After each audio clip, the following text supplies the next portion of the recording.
Now we will learn about 30, 60, 90 degree theorem. This is a right angle triangle, and in this angle I am naming the triangle ABC. The angle B is 90 degree, C is 30 degree. Now, what is the measurement of side AB? The rule is in 30 degrees what?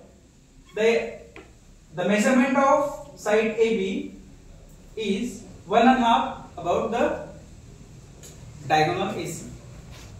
आपण 30, 60 आणि 90 या प्रमेयामध्ये 30 अंशाच्या कोनासमोरील बाजूचे माप हे कर्णाच्या मापाच्या निम्मे असते. या आकृतीमध्ये 30 अंश कुठल्या कोनाचं माप आहे? C. आणि त्या 30 अंशाच्या कोनासमोरील बाजूचं माप नाव काय आहे? AB. म्हणून आपण काय लिहिलं? AB बरोबर 1/2 AC. याचा अर्थ आहे 30 अंशाच्या कोनासमोरील बाजू AB तिचं माप निम्म आहे, म्हणजे 1/2 कोणाच्या? तर कर्णाच्या.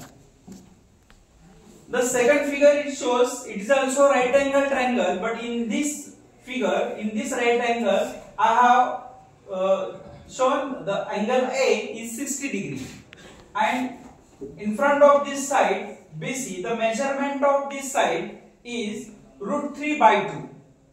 म्हणजे ही जी दुसरी आकृती आहे ही काटकोन त्रिकोणाचीच आहे, त्याच्यामध्ये नाव त्याला ABC दिलेले आहे. त्याच्यात 60 अंशाचा कोन कुठला आहे? त्याच्या समोरची बाजू कुठली आहे? BC. म्हणून या बाजूचं माप किती आहे?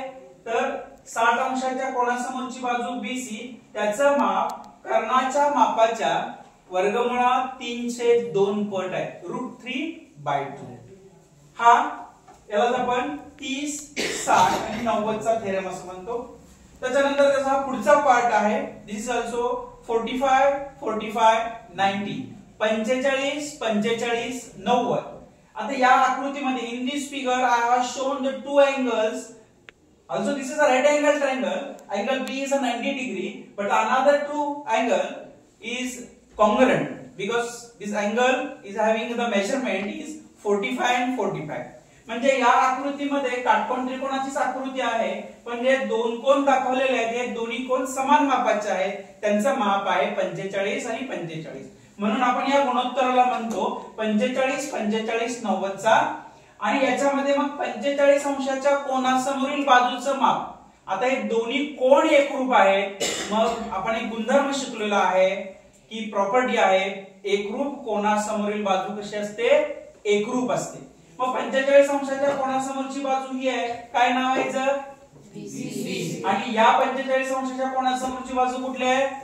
AB. म्हणजे AB is equal to BC. या दोन बाजू कशा आहेत?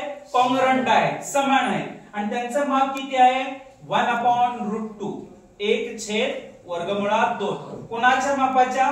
कर्णाच्या मापाच्या. डायगोनल कर्ण काय आहे? AC. म्हणून 45 अंशाच्या कोनासमोरील बाजूचे माप कर्णाच्या मापाच्या 1/√2 पट असते. असे आपण दोन गुणधर्म शिकलो, 30, 60, 90 आणि 45, 45, 90. समजले का? समजले.